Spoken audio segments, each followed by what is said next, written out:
power supply. I'm trying to let you find V out. It's R1, that's R2. Is V out equals R1 over R1 plus R2 or R2 plus R1 over R2? Yeah, it's going to be R2 plus. This is wrong. So it should be R2 over R1 plus R2.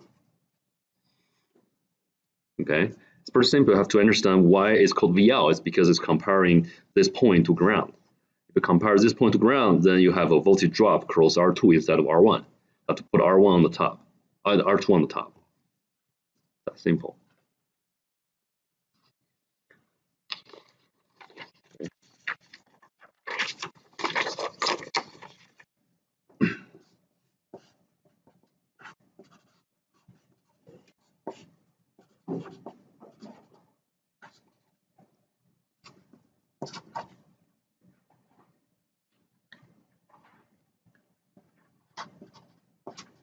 Two bullet points for the interview question. Why VM equals VP? Two bullet points. Just answer that simple interview question clean and brief. And what is that? What are the two bullet points?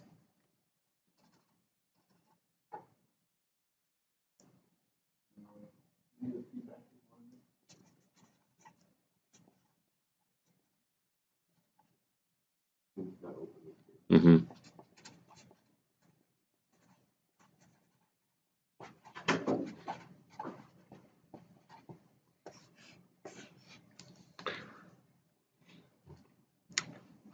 Okay. And for the comparator,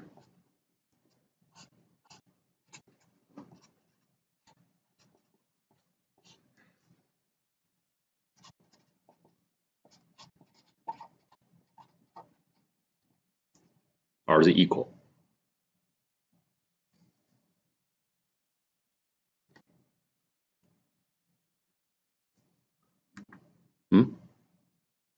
No, why? There's no negative feedback. It's open loop. So what is this configuration? What is the circuit called? Open loop. And also, if you got two voltages here, and another is the signal, whatever. So what is this op-amp being used? Comparator, right? Can you draw all the output curves depending on the voltage, the varying input, and you have a reference voltage at the other terminal? It should be very straightforward. You should remember that VP, so VL equals VP minus VM times AOL. Okay, just remember this. Then it's going to be very simple to draw VL. Depends on which one is VM, which one is VP, or what is being fed into VM and VP. Okay.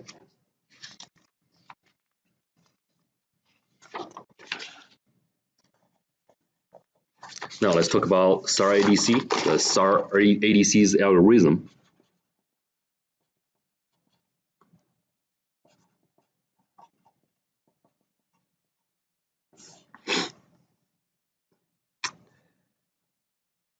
If I have 10 volts as a VREF for the ADC, okay, and we set up the initial output. And remember the structure of the SAR ADC, you got an input V in and sample and hold, and then it's a comparator,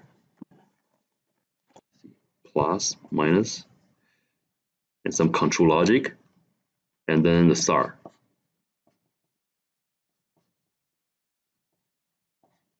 And the DAC. And the DAC output one single pin for analog output and fit it into the inverting terminal of the op-amp. This is just a control logic. And also, this one has a VREF.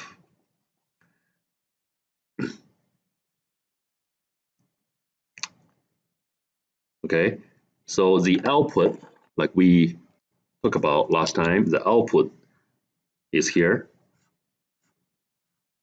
This is, for example, B0, B1, B2, B3. You do have intermediate values here, but it takes a few cycles until you get the right value. Okay, and you have to wait until you have the right value. Then you have another latch here, and you activate the clock to send them out. That's something else. We don't have to worry about that right now. Okay, so it just takes, for a 4-bit ADC, it takes 5 cycles. I'm going to show you why in a bit. So the cycle starts from 1000. That's the initial value for the output or for the input to the DAC. So my question is, how do you create this 1000 in this, and where and how? And how we can talk about that later, but where you think this one should appear in this circuit? Yeah, just here, right? So the 1 through zeros being fed into DAC. So if it's 10 volts, if it's 10 volts, this analog voltage becomes 5. Now let's say there's a sine wave, right? And being sampled, and this voltage is 5.2 volts. And now I want to convert that 5.2 volts into its digital counterpart. So sample and hold, assuming it's ideal, so we're getting a 5.2 volts here, right? So what's the output here? It's a comparator. It has an infinite open loop gain.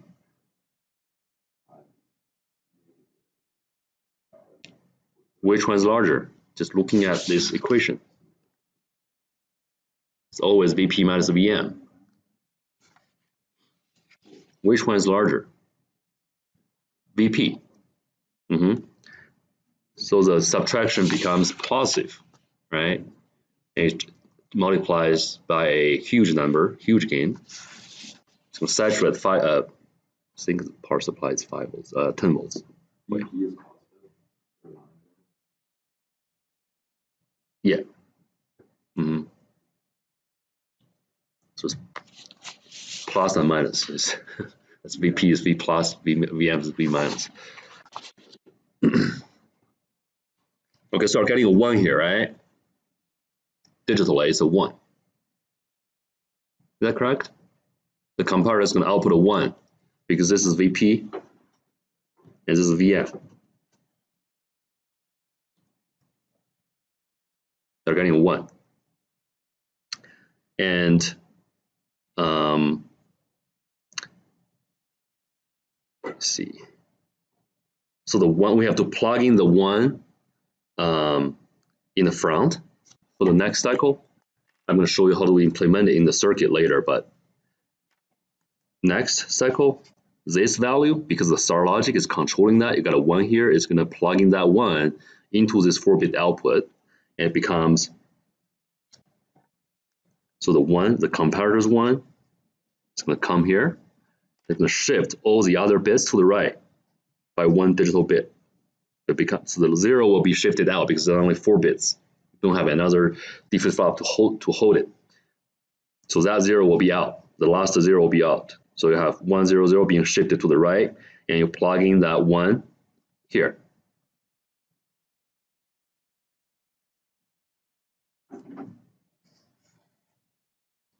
And now let's think about that. Why this makes sense intuitively?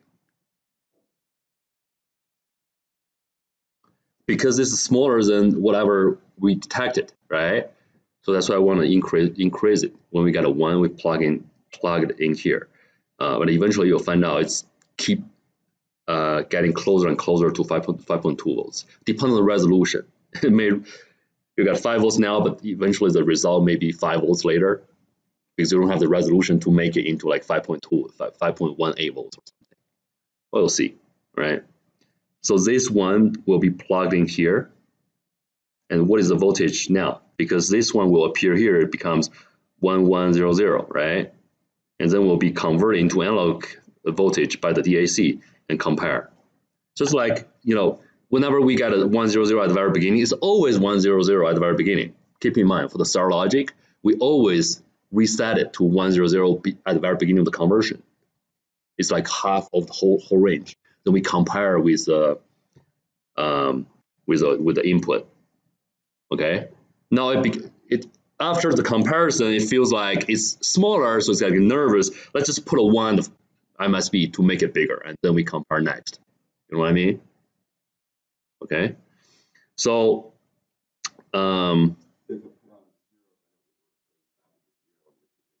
even smaller, yeah. Getting further, yeah. Further from the ideal result, right? So now let's move, keep moving, okay? So we got a 1, 1, 0. So this becomes 1, 1, 0, 0. So what is the voltage? So this is 5, right? So this bit is 5, and this bit is 2.5. So 7.5, which is, so we're getting 7.5 here. It's going to put out 0, and you have to put the 0 behind that 1. So it becomes, so this 1 is still there, okay? And I'm going to plug in the new 0 here and keep shifting this to the right. Why we do that intuitively? Yeah, we put a 1 here, it's too big, right? So we want to reduce it by putting a 0 instead of 1 to the next to reduce it, and then we compare again. That makes sense? You'll see. So what is this?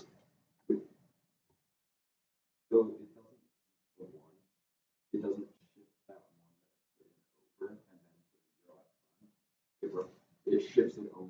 Mm-hmm. It shifts like the original over. Yeah. And then It's put the first comparative result at the MSB and just keep it there. And for all the following ones, just going to be trailing digits after that. So then it shifts the next 3 over and replaces the first digit of those last 3 with whatever. That's right. So the comparator's output will become the final result actually for each cycle. So for example, the first time you got a comparator result here is called comp 1, right? This is comp 2, which is 0 here. And eventually got comp 0 will be 4 comps eventually. And the final result is going to be comp 1, comp 2, comp 3, comp 4 to form that 4-bit digital number. Because all the digits will be shifted out. So that's the next one. So what's analog voltage? We got 5 volts. This is 1.25 to 6.25, right? But still larger than 5.2. So for the next one, we want to plug in another 0 right here. So it becomes 1001, right? So this one becomes, wait, is that correct?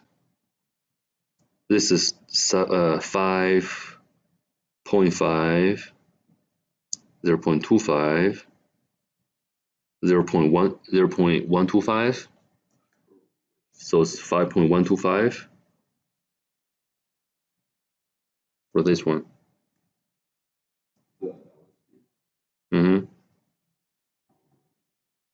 LSB is 1.25.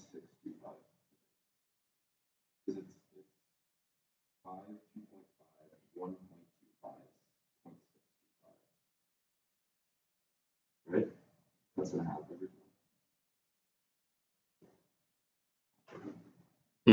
That's right.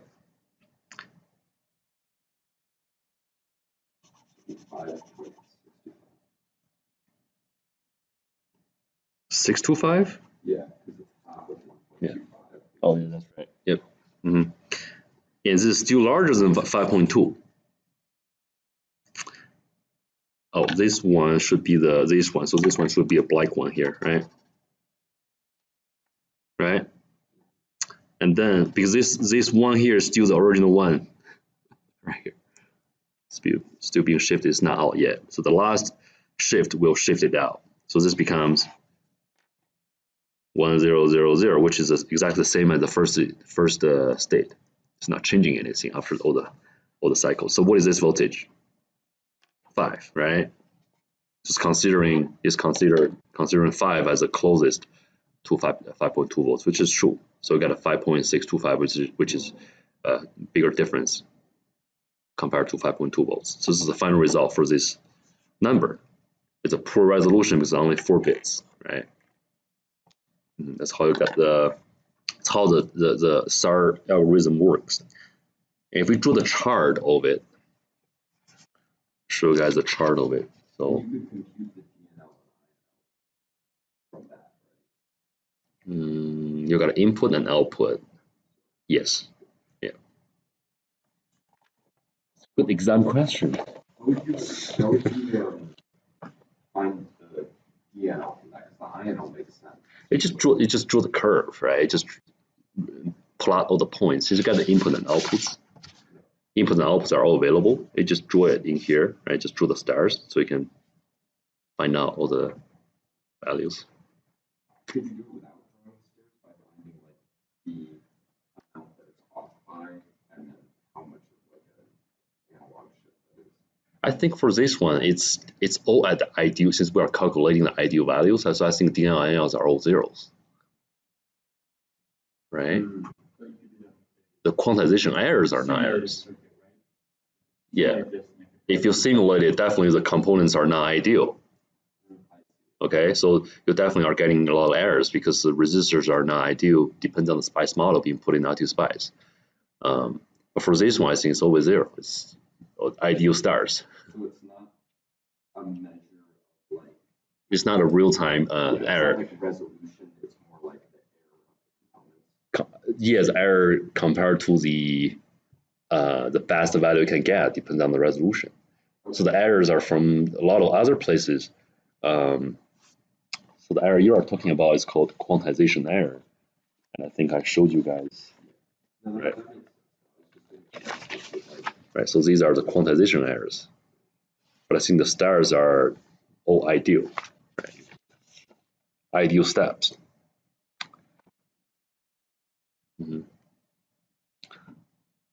Okay, let's draw the chart, then we will do the quiz.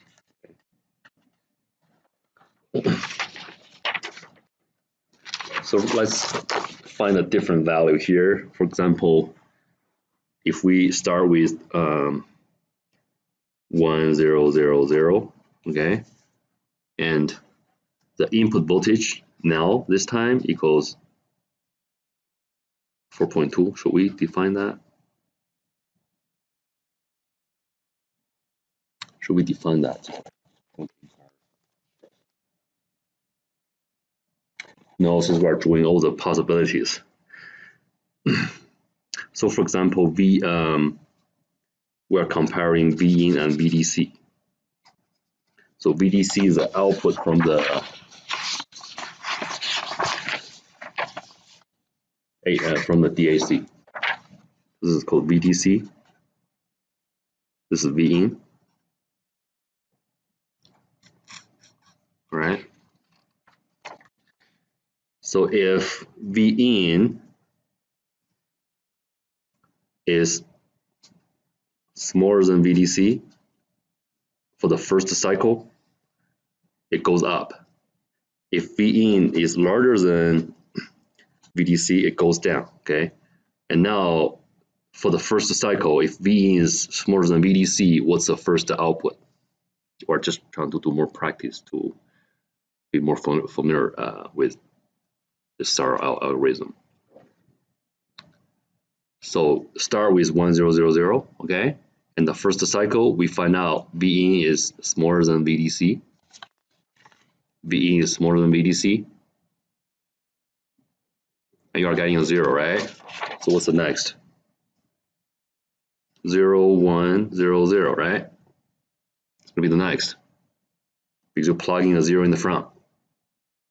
Make sense? And shift all the other ones to the right. Okay? And now we can divide this into 2 as well. And after this cycle, we find out V in is still smaller than VDC. What's going to happen? Plugging a 0 where? Here, right? So it'll be 0, 0, 1, 0. And then we run another cycle. We find out V in is still smaller than VDC. And then we should plug in a 0 where? Here, right?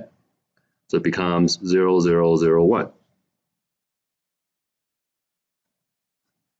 And then the next cycle, we find out V in is still smaller than VDC. So the ADC is thinking you probably are inputting a ground into the circuit. So it becomes 0, 0, 0, 0, right? Okay. So this number came from this. We plug in a 0 here. Okay. But for this case, if we find out V in is larger than VDC, what's going to happen? Okay. So the number becomes. Now let's look at this one. So after this cycle, if we find out V in is larger than VDC, starting from here, we should plug a 1 here instead of a 0, right? So it becomes what?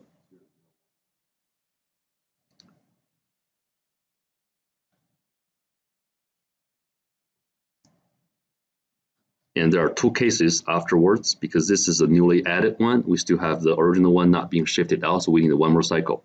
So if V in is smaller than VDC, we're getting no. These are the three comparators output already plugged in there.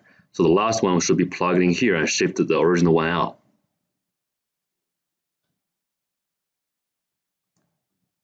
Right? So if V in the other case, V in is larger than VDC, we should plug in a 1 here and shift this one out. So it's still same number. It's shifted and replaced, yes. And now you'll find out it's just a 0, 1, 2, 3. It covers all the situations. And now let's look at this one.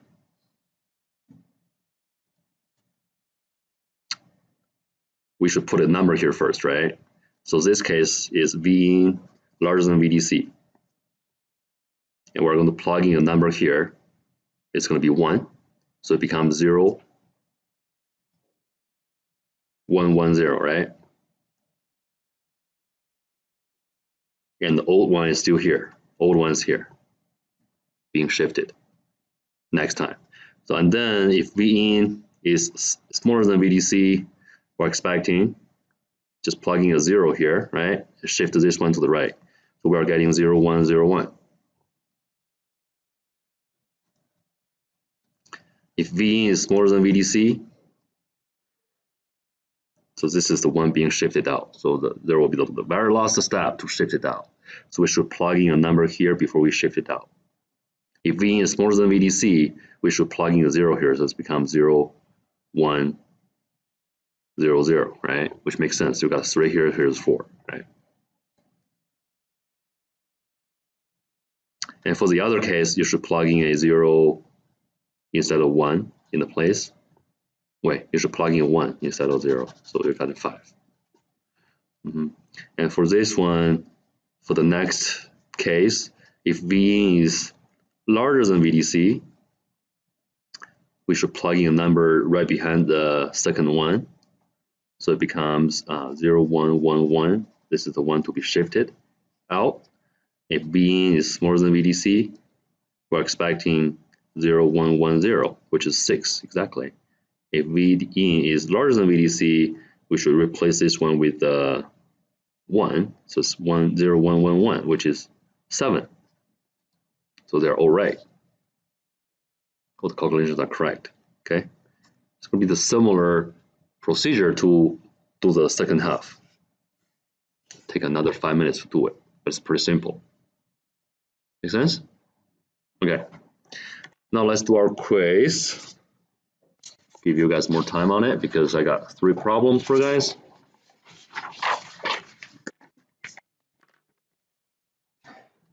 I mean,